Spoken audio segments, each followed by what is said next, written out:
हाय सर्वांना माझा नमस्कार. आज मी बनवलेला आहे इथे झणझणीत आणि खमंग पाटवडीचा रस्सा.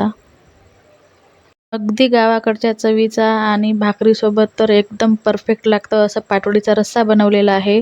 तर इथे 4-5 हिरव्या मिरच्या घेतलेल्या आहे, जिरा, 5-6 लसणाच्या पाकळ्या आणि इथे मी कोथिंबीर घेतलेली आहे, ती पेस्ट करून घेतलेली आहे.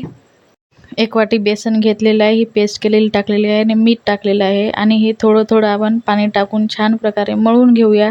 थोडंसं हाताला तेल लावून मी सगळं मळून घेतलेलं आहे पीठ.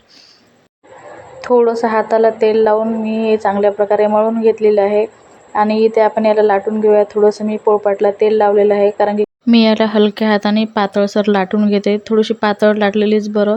भाजीमध्ये शिजवताना अजून थोडीशी फुगून येते पाटवडी आपली. तर मी इथे छान प्रकारे लाटून घेतलेली आहे आणि याला मी कापून घेते. आपल्या प्रकारे आपल्या आकारानुसार आपण याला कापून घ्यायचं. मी याला कापून घेत आहे. तुम्ही एकदा पाटवडी नक्की ट्राय करा, खूप छान लागते.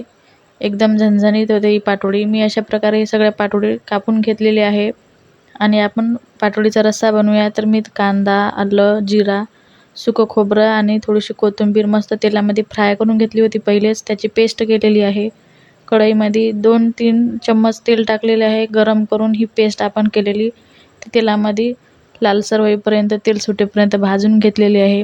त्यामध्ये मसाले ॲड करूया. मीठ, हळद, गरम मसाला, लाल तिखट. बघू शकता तुम्ही इथे आपला मसाला छानपैकी भाजला गेलेला आहे. कलर पण छान आलेला आहे. मी याच्यात गरम पाणी टाकलेलं आहे. गरम पाण्यामुळे आपली पाटवडी लवकर शिजते, उकळी लवकर येते पाण्याला. गरम पाणी टाकून मी हे कापलेली पाटवडी यामध्ये टाकलेली आहे.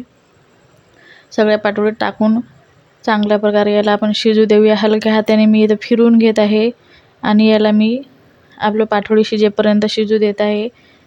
इथे बघू शकता तुम्ही कलर किती छान आलेला आहे आणि पाटवडी खूप छान दिसत आहे. आपली पाटवडी इथे शिजून तयार आहे. कोथिंबीर टाकून मी इथे एकदा पुन्हा परतून घेतलेलं आहे आणि आपली पाटवडी खायला तयार आहे. एकदम झणझणीत आणि एकदम परफेक्ट पाटवडी इथे तयार आहे. कोथिंबीर टाकून मी सर्व्ह केलेलं आहे.